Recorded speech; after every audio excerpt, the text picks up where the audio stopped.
We're looking at a very innocuous picture here of someplace in remote Montana. Lucas, what am I looking at and why are we talking about Montana and COVID? Well, we are looking at the Rocky Mountain Laboratories, which is a research site for the National Institutes of Health. And this site is where a lot of the research and development of the coronavirus occurred. And So these guys so, list off as a NIH biomedical research facility. yes. And so I want to talk, actually, I wanted to address this because we are beginning to see whispers and discussion about the origins of the coronavirus. And people are beginning to accept that it was from a lab and not from nature, as was claimed by a paper that was released in back in February of 2020 and printed in the Nature magazine or Nature journal. Um, and so people are beginning to accept that, but the word on everybody's lips and the word on President Trump's lips is China virus and the Wuhan lab. But that's only telling part of the story. So if we want to understand more of what was going on there, we have to go further back because the virus, if it did leak out of Wuhan lab first, and it's possible that it leaked from other National Institutes of Health labs, very possible, maybe even from Tennessee, the Oak Ridge lab there. Um, but regardless, the manipulation of the SARS virus occurred here at the Rocky Mountain Labs. And this is the site of a program that had been going on for quite some time that dealt with with the the National Institute of Health administered biodefense program that they were engaging in for the Department of Defense. I remember during the early days of COVID that Rand Paul stood up and started talking about gain of function, and that was poo-pooed, and Fauci basically said, no, that's not what's happening here. So is the world waking up to the fact that Rand Paul was onto something, or is it different than gain of function? You know, you need to get a second jar and put it next to your Ron Paul was right jar and put a sign on it that says Rand Paul was right. And go ahead and put a nickel, a dime, or whatever change you have in your pocket in it, because Rand Paul was 100% right.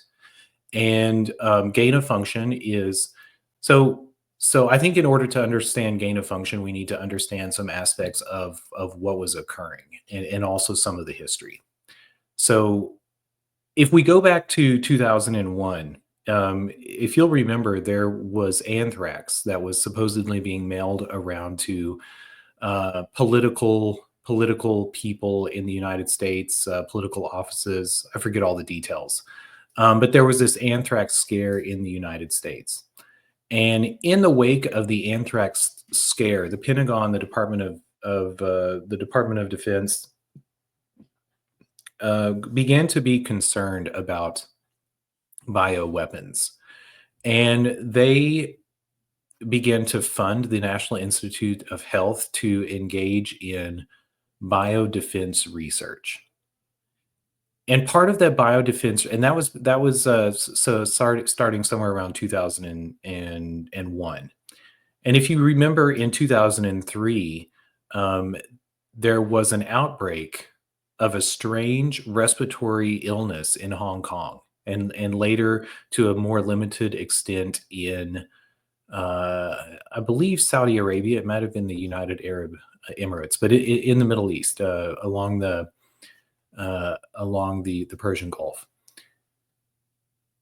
At that time, the National Institute of Health was looking at various naturally occurring pathogens and studying them, and looking at them and saying, if someone could manipulate an existing pathogen to make it more deadly and more how would they do so, and where would the characteristics of that pathogen, what would the characteristic of the change or alteration be?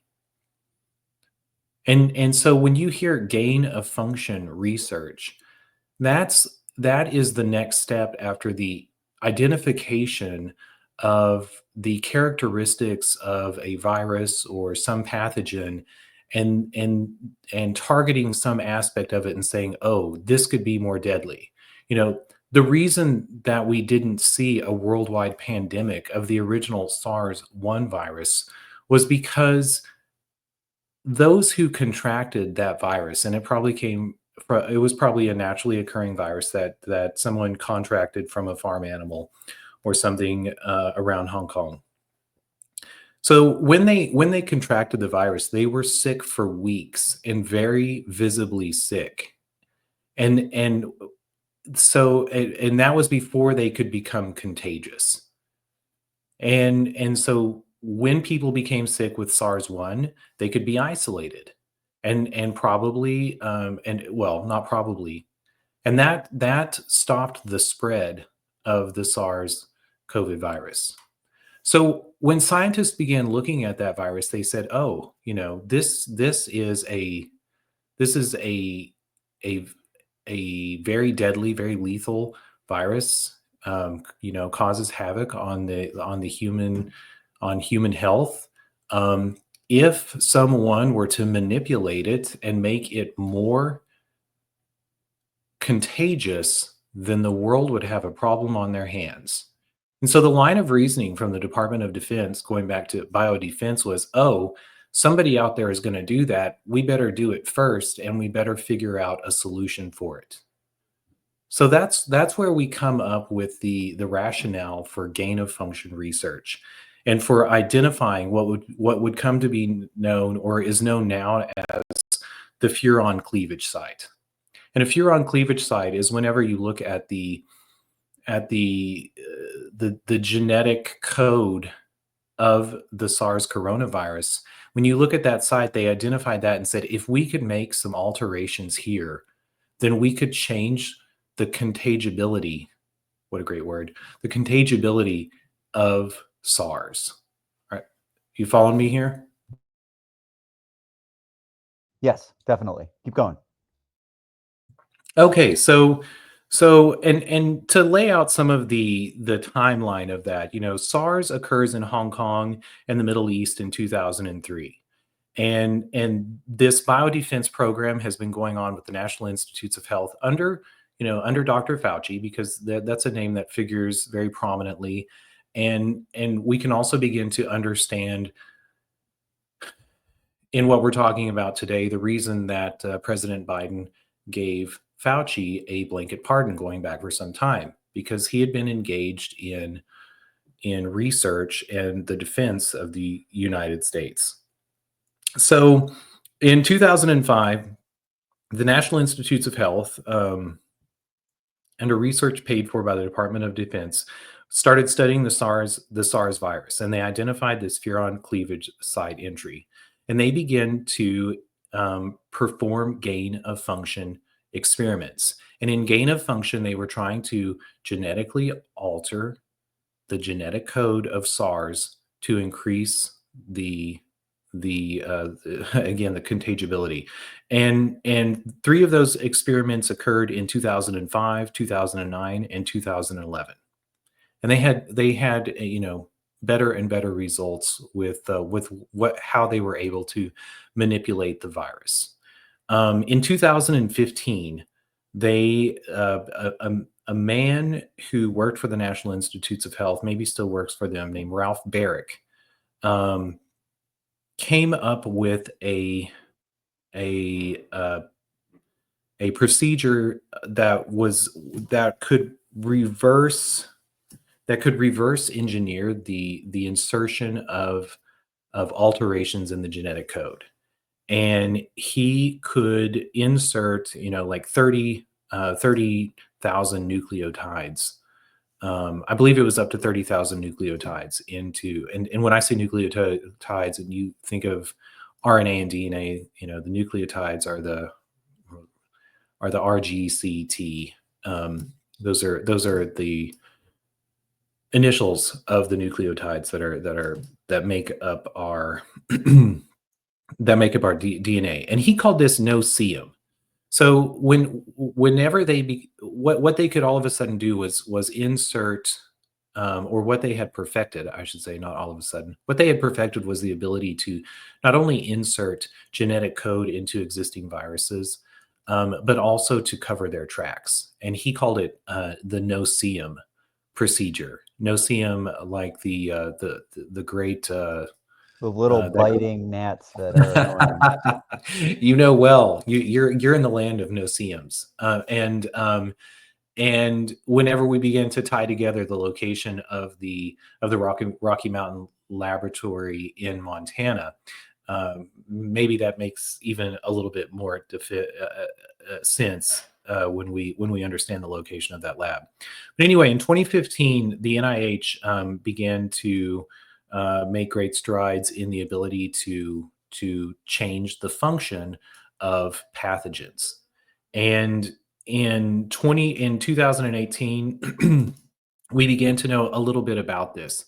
Now, mind you, the things that I'm telling to you have not been admitted by the National Institutes of Health or the Department of Defense. And so what I'm going off of is information that we know from Freedom of Information requests and also whistleblowers. But in 2018, there was someone in the Department of Defense came forth and said, the National Institutes of Health has a cookbook for altering pathogens. They call it the Diffuse Cookbook, and it works. It's working, and we need to be aware of this. So this is in 2018. In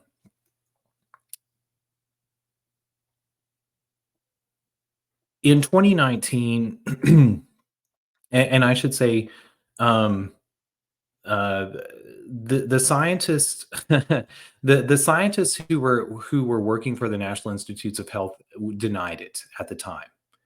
But 2018 and 2019, and also at the end of the Obama administration, in the wake of this, in the wake of the government finding out what was going on in the National Institutes of Health, because not everybody knows everything, some of this research was shut down. But as the Trump administration entered, the research picked back up. And not only did the research pick back up, but the research had probably never stopped. And they began, some of the scientists who were engaging in the research for the National Institute of Health were just releasing papers of things that they had already done. But anyway, as we all know, towards the end of 2019 and in early 2020, we began to see SARS-CoV-2, this genetically altered version of the coronavirus, or of the SARS virus, had entered into the world. And it was at that point that there was a call. There's a call that we know about on February the 1st of 2020. And the scientists who were working on, I say call, it was probably a Zoom call, who were working on this gain of function research with the coronavirus, had a call, and one of the participants of that call memorialized the call in a memo.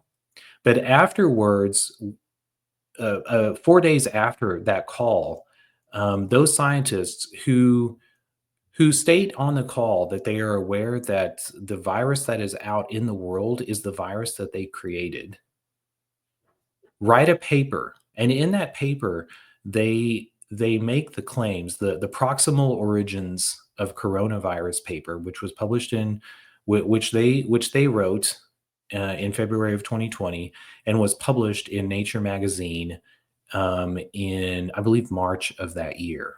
I've got that on the screen. Okay, yes. Now this paper lays out the blame or the claims that the origins of COVID were probably from if you look there at the very last sentence on what you have on screen, our analyses clearly show that SARS-CoV-2 is not a laboratory construct or a purposely manipulated virus. So a lot of our understanding of or I should say, a lot of the confusion about COVID that comes from the release of this paper, which has still not been redacted. If I mean, we can see it on Nature.com's website; it still exists today. But as Trump has re-entered office, and you can see Trump making claims, and at the time that he was in office, he said it's the China virus, it's the Wuhan virus. And claims are coming forth that I mean, we're beginning to hear again that that the lab leak theory was correct, and that is the Wuhan virus. But we need to go further back, and we need to say, where was the virus manipulated? The reason that coronavirus 2 was in a lab in Wuhan was because after the virus had been manipulated, and that was perfected, or was successful to some degree, it was sent around the world into several labs that the NIH has contracted around the world. Why does the NIH contract with all of these labs around the world? Because there are different animals at these different sites around the world. And because if they're going to be testing the contagion or the effects of a pathogen, then they want to have a variety of different kinds of animals to see how it affects them. And so it was sent to Wuhan to be tested on fruit bats. And coronavirus is originally, I believe, occurs originally in bats. Was originally a bat associated disease. So for whatever reason, it was not just sent. What we should take from that is that it was not just sent to Wuhan, China, but to various places around the world. And not only that, but it had been genetically altered to make it more contagious. And so you can begin to understand the chaos and the fears that the medical community had, especially those who understood what they had been engaging in, and that they had created a beast that they could not control. Because I mean, if you turn to what we know about the coronavirus, or coronavirus 2, COVID, there is a very long period in which we can be contagious, and not only that, but we have super spreaders, and the super spreaders are not people who move around. It's people who carry the virus for quite some time and are shedding it because they are asymptomatic. And now we understand that it was designed to be that way.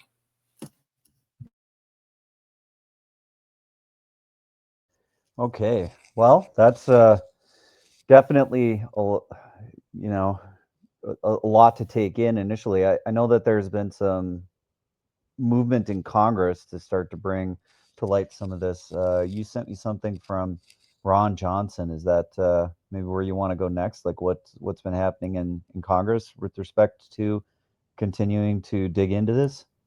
Well, sure. There were House hearings after the Republicans gained a little bit more power in the wake of the midterms during the Biden administration.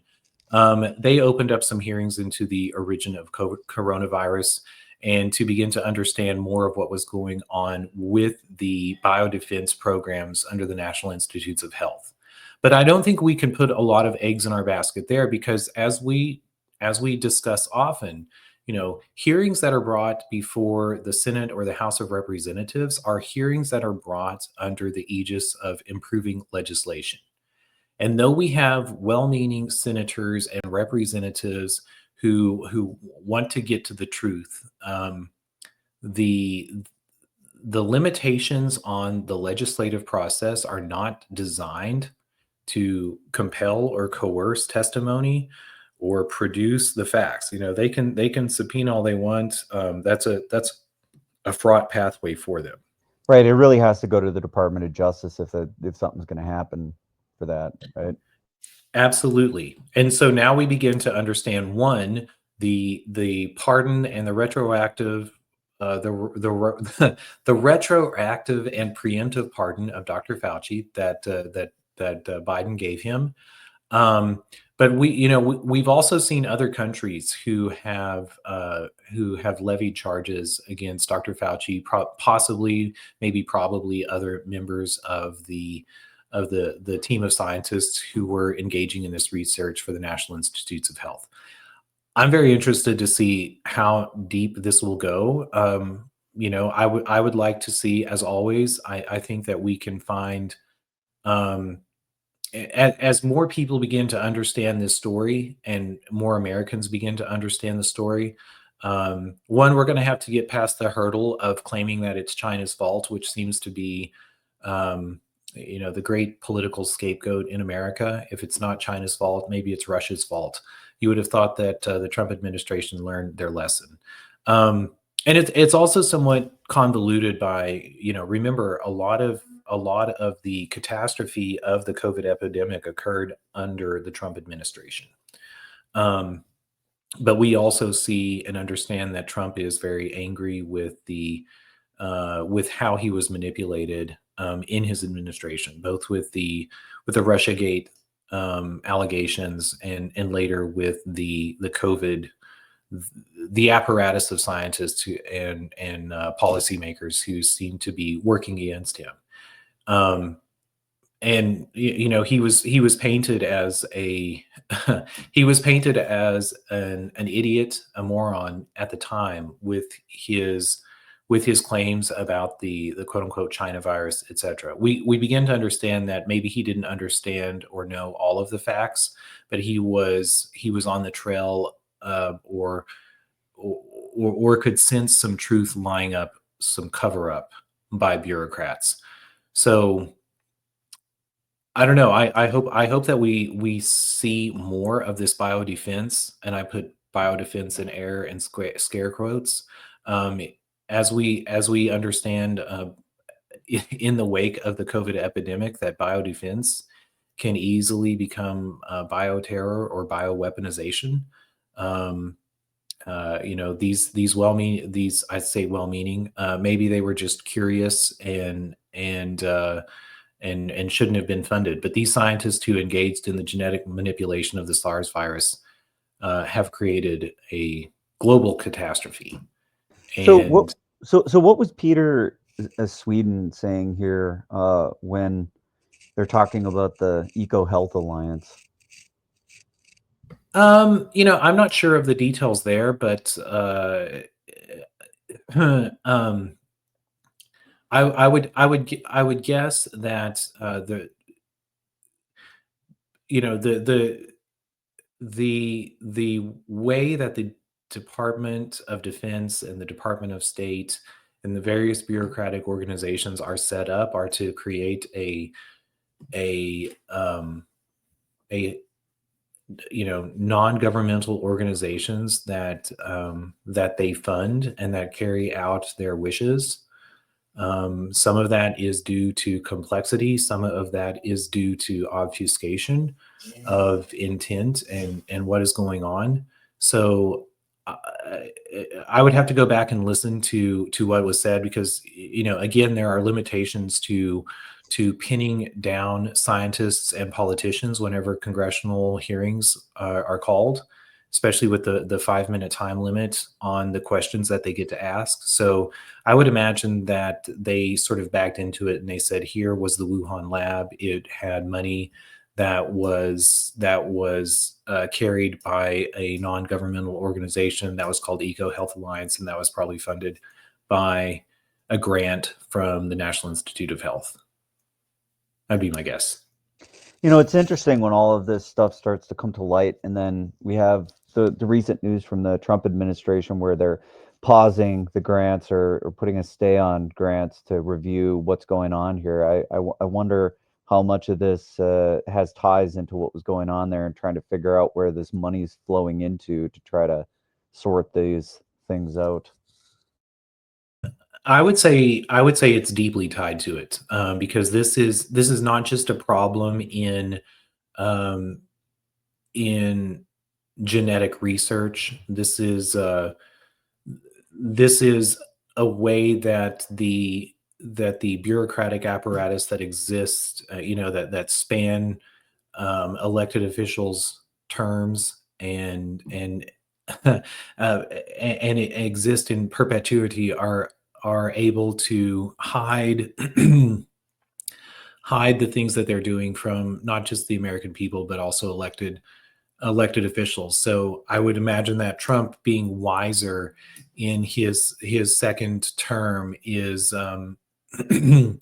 is clamping down on the money that's flowing through, and not just looking at the actions that are taken by hired employees of the federal government, and understands that that these non-governmental organizations are a hidden hand that performs the will of of bureaucracies and interests that that can persist without the intent or the knowledge of our elected officials who are supposedly in power. So, go Well, ahead, Rusty. I was going to say, one of the things that I find unique about this whole conversation is when we get into the idea of COVID and what could happen, they always have these big meetings around the world where they get together the big higher ups of all the countries and they say, okay, let's have a prediction. Let's experiment. What could be the worst case tragedy? And then it seems that that worst case tragedy just happens 4 or 5 years later, somehow randomly. Well, that's called manifestation, isn't it? And I say that partially tongue in cheek, but it is also something that politicians need to bear in mind. And I think that we have politicians, Rand Paul. Let's go back to Rand Paul. He was able to see through the lies that were trotted out to cover up the gain of function research and the origins of the coronavirus, probably in great deal due to for two reasons: his political experience. He's been a senator a long time, but he's also a doctor, and his father was a doctor before him.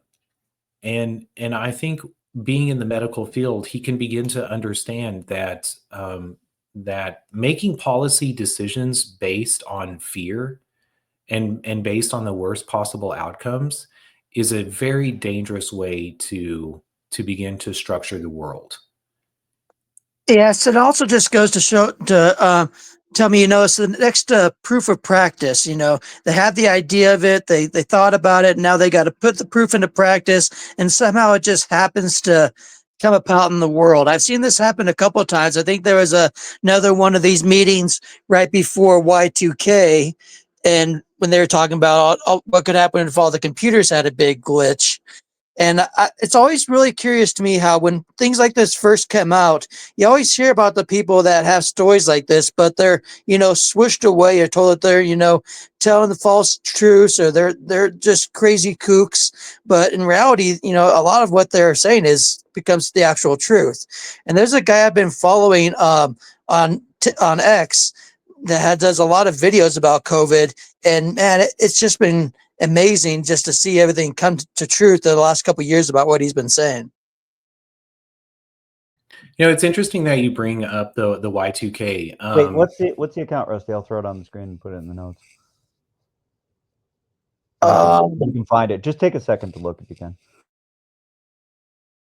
Yeah, go ahead and chime in. But while you're looking for that, Rusty, you bring up the Y2K, and Y2K came in was a bureaucratic response to bona fide concerns that were laid before Congress by a group of hackers that was the group called Loft, and Mudge, prominent hacker Mudge, I believe, was maybe the leader, maybe just one of the outside figures in the Loft group. But there were a group of hackers who took a look at the security of the communications of government. And in some ways, we always have this notion of, the federal government or government writ large is this behemoth that is well orchestrated, and the prowess of the NSA must exist in all elements of government. But they took a look at things like our electric grids and software code, that everyone from the Treasury to the Social Security Administration were using, and said there are massive problems here. But instead of the policy solutions that they had hammered out, there became this fascination on a date. And it speaks to some of the limitations of democracy, and also the sad fact that a lot of politicians don't understand something, but by God, they see a fire and they're going to run to it. And that is the same problem that we saw with relying on epidemiologists. Like one, the scientists could pinpoint or maybe they didn't pinpoint it. Maybe it was pinpointed by a group of eschatologists working for the Department of Defense. The contagion aspect of the pandemic. But turn around and listen to the medical community in the wake of it. They were asking for politically infeasible things that also spoke to their fears and maybe their guilt in the creation of COVID, more so than what would have been best for riding out the pandemic. And I'm talking about, these notions of flatten the curve, and also, it seems like there are issues in at least some of the vaccines, and were they sounding the alarm about the depth of testing that went into the solutions for dealing with COVID, or were they suppressing that information? So politicians should have been very wary of that. It would have seemed to me that locking down borders. It's interesting to carry this forward to the discussions of immigration and citizenship and movement around the world, and look back during a pandemic and say, go back to the Spanish flu. Their political responses to the Spanish flu were to isolate people and to isolate groups of people. You couldn't travel into some towns, and think of the bubonic plague. If you had the bubonic plague, you couldn't leave your house, but that washed away to 6 feet of separation, which is kind of a joke for the COVID epidemic. Lucas, I had this on the screen as we started talking about Dr. Paul, and Dr. Paul was right. This might have been, this happened yesterday, so it looks like there's additional movement that's happening through Dr. Paul's Senate office with respect to gain of function in COVID-19. So looks like he didn't forget that he testified about this, or at least spoke about it before the Senate, and he's making some moves here. So this is definitely something he hasn't forgotten about. And just real quick, those are some awesome points. I remember that person's name real quick, Grant, if you want to put it up there. I put it in our personal chat. It's SESH. Let me see if I can find it. While you're looking for that, yes, I am not surprised at all to see Dr. Paul. We're going to see this begin to gain steam, because as people understand that COVID did not occur naturally, it was not a natural disaster, and as the censorship and the obfuscation of that truth are cleared away and people begin to understand that, I think there's going to be a great push towards justice and discovery of the truth with regards to what went on there. It's one thing to turn to the NIH, but I hope at the root of it, America begins to grapple with this notion of biodefense and how inextricable it is from bioterror and bioweaponization. I don't know how we put the cat back in the bag, but at the very least, the American people, and especially politicians, should have been aware of this and should have been much more wary of what was happening. We also see now a lot of huff and guff about bird flu. And in the wake of manipulation of the SARS virus, knowing that there were a list of pathogens and that the gain of function research on the SARS coronavirus was one of ostensibly many, and that they have the tool and the cookbook to genetically alter other viruses, I have to wonder, you know, is the mutation of the influenza virus to now be infecting birds, did that occur naturally, or was that a result of genetic manipulation? And this is going to be a question as more people understand what is possible, is going to be latent in their minds. And the you know, one small solution towards that is to demand openness and disclosure from the medical community and from our defense community.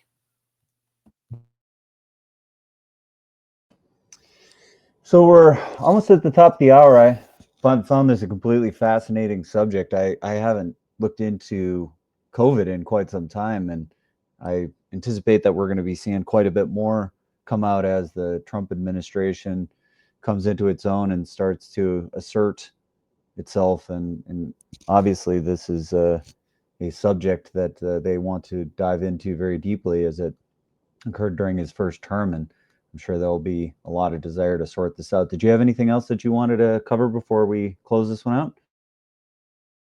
That's essentially everything that I could think of that I wanted to share. I'm sure there's some other details that I've missed or aspects that I've missed, and maybe dig into it. Look into. I think we're going to hear and learn a lot about furon cleavage and gain of function research. So, and not only that, but biodefense. So, if people are interested, those are some very interesting. Also, the proximity of COVID origin. Those are some of the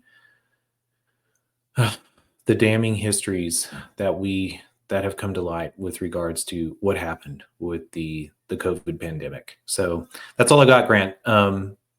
Thanks for entertaining my my obsession with the pandemic today. I loved hearing about it. It's again a topic I think we all need to spend a little bit of time thinking about as this new information's come to light. I know a lot of us want to put this in the past and forget all that happened, but it's definitely something that happened within the world, and those things which are not well understood can definitely happen again. And I'm not relishing a return to what we went through. So it's important that we all really know what's going on here and keep abreast of the developments that are happening. If you like what you've heard here today, check out the YouTube channel. We archive all of our shows there. So if you came across us on X and you're liking what you hear, you can check us out on YouTube. So we've got a channel where all of this stuff is archived. So it's under FOMO the show. So check it out there and like and subscribe if you want to keep track of all things that are going on at the FOMO. All right. We'll see you tomorrow.